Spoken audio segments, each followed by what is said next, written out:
Evening. Quick video message for Tom. Hey Tom. So I've dug out one of my Remington Bantams. I'm pretty sure almost identical to yours, so it's going to be 83 cc's, and this one is one which has been just hung up for me and is, well, they're beautiful, aren't they? They look like hey there, they look like old hot rods. They just are amazing. So the starter mechanism on this one, just like yours, is, I don't know when you pull yours if you get the scraping sound, and sometimes she'll catch like then, and other times she'll scrape. And so what I was going to show you is on the starting mechanism, when you pull the handle, I don't know how clear it is on the camera, I'll check it before I post the vid. When you pull the handle, these two little dogs, they splay out. They're on 2 rotation points, and they've got resistance washers in. They're supposed to spread out, and if you kind of hold them, you can see they actually expand a really good amount. So when they've been spinning for a while, 2 things starts to happen. One, they start to flatten off and burr the edges on the starter pulls in here. And so when this E-clip comes off, I'll show you the parts inside. And by the look of it, on your picture, let me just see how close you are with the camera. Hang on, Tom. Okay, I don't know how clear it is, but in here, approximately every perhaps 30 degrees, so you'd have a good 12 grooves, you should have a little groove in the aluminium starter cup, so that when the pulls come out, they can bite in. So this has been slowly just chewing away the aluminium, and there are some tiny little grooves here, but just coupled with the resistance washers being worn out or really worn, just not enough to bite into. So what you can do is you can get a, I thought I had that ready, but obviously not. You could get any high quality needle file, and you could start to literally go around, like I say, every 30 degrees, so you've got 12 biting points. And because it's only aluminium, and you're only going in for the first 15 mil, you'll soon see where the starter pulls are actually, how far they go into the starter cone. And if you just groove out and go in about, well, I don't even think a millimetre, but maybe 1 mil, half a mil definitely, and you'll find that if you put a nice edge on, that when the friction washers are replaced, you will definitely have it engaging correctly on the cone. And then I'll put her there. So this little devil then, if that's in shot, and these are devils for flying off as well. That little clip, here we go, is off. It's sprung loaded behind. So you've got the main retaining washer. Sometimes when these are worn, they need to be replaced, but typically they don't get too much wear. Right, the components as they come off then. So the little retaining E-clip, these are generally what they call an E5.2, just means they're on a 5.2 mil shaft. The little baby spring, probably worth replacing because it would come with it. Now then, where's my little pick gone?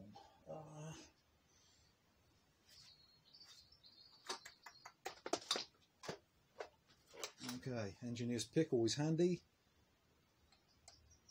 So, first thing off is the baby little steel washer. Underneath the steel washer is a, oh okay, I can see how this one's gone already. all right, is one of the friction washers. Now, that friction washer is like a it's not a nylon. It's a fibrous material, and it's supposed to have the shape of the shaft inside it. 1 second. Yes. So.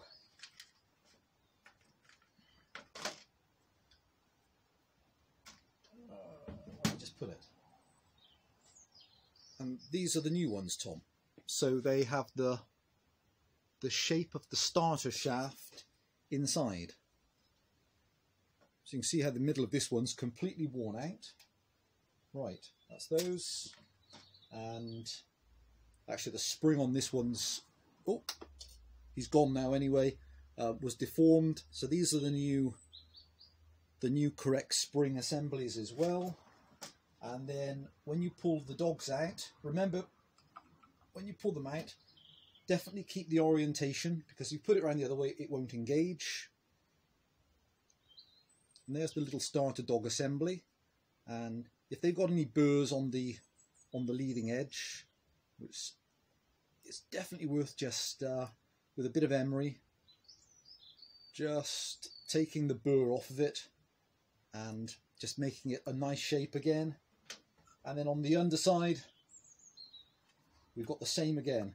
So it'll be the fibre washer first.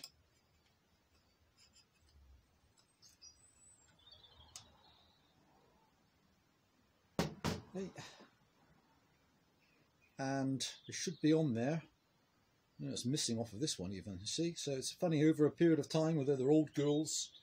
So this one has the shape, but the little baby steel washer for spacing is gone. So, and they're a very, very particular fit, which are these little devils. Yeah. So rebuild will be small steel washer,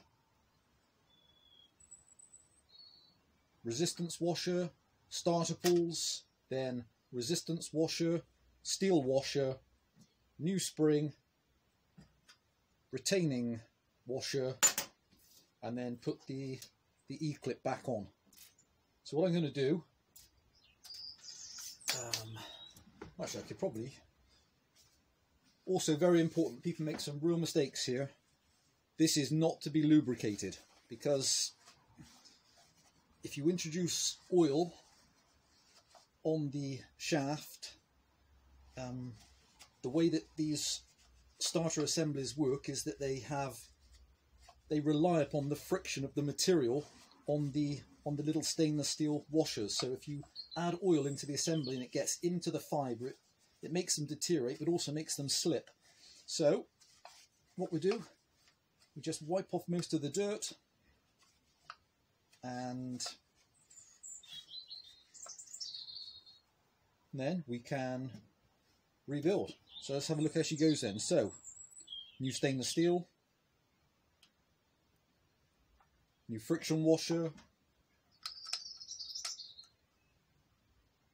starter pulls, new friction washer. You see them just keyed onto the shaft with the correct shape, and then another one of these correct size washers. And people always make the same mistakes with these, I found, Tom, which is they don't want to spend the few pounds for these correct washers. And I've just noticed that whoever rebuilt this starter has used the wrong thickness steel washer, and that just doesn't work properly. Brand new spring, then it's going to become slightly more awkward now. So you're going to place the large washer in, and then I'm going to put the E-clip back in, and there's a keyway on the shaft, and it will definitely just snag in. Use our pick and we'll place it. Okay, and that spring gives us the tension. Oh, amazing. Okay, so now the dogs are out fully, just by the minute I start to touch it, the dogs come fully out. Hope most of that's in shot, Tom.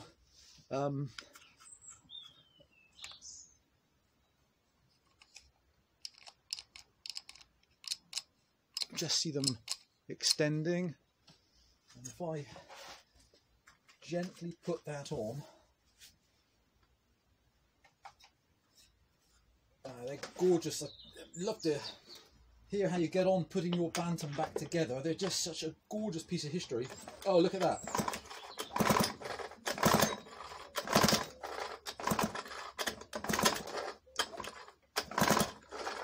So even though my starter cone on here is really quite smooth, with the new washers in, she already bites on there straight away anyway. So what I'll do as well, I'm sure you got the idea with this, I will, so she's very smooth. I'm going to spend some time, I'll pause the video, I'll spend half an hour, I'm going to re-groove these slots, and then I'll put the vid back on again, and I'll show you the progress I've made and just what it engages like. I won't put my ugly mug back in the shot again, so hope that's helpful, Tom, and I'll be back shortly. Hi again, Tom. Okay, I'm back. Surprising, I've caught my hands a few times with the needle file, but had a very effective go with the file, and now you can see that I've got some real great biting points all the way around, and given it a slight degrease, took out any aluminium flakes, and then I don't know how clear that is, maybe you can just see the grooves all the way around.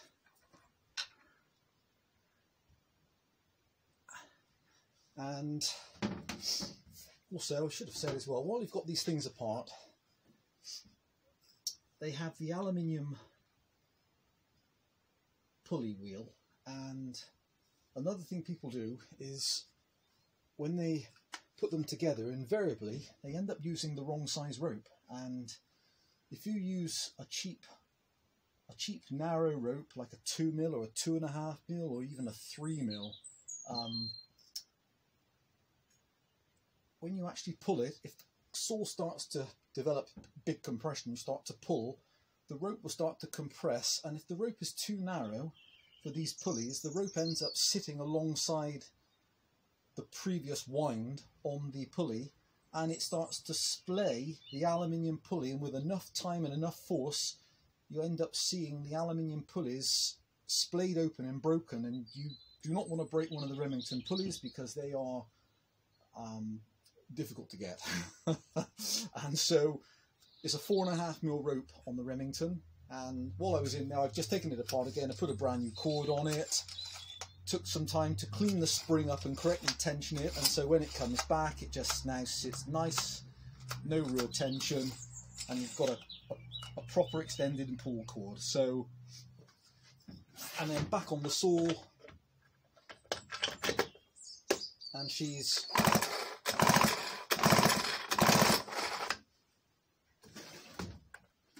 so there she is. That's the Remington Bantam starter rebuild. So I hope that's Tom, I hope that's useful, and let me know if you need the bits, because I have some sets for those here, and let me know if you need a new pull cord, because I also have the correct pull cord for it as well. Hope that's helpful. Bye for now, Tom.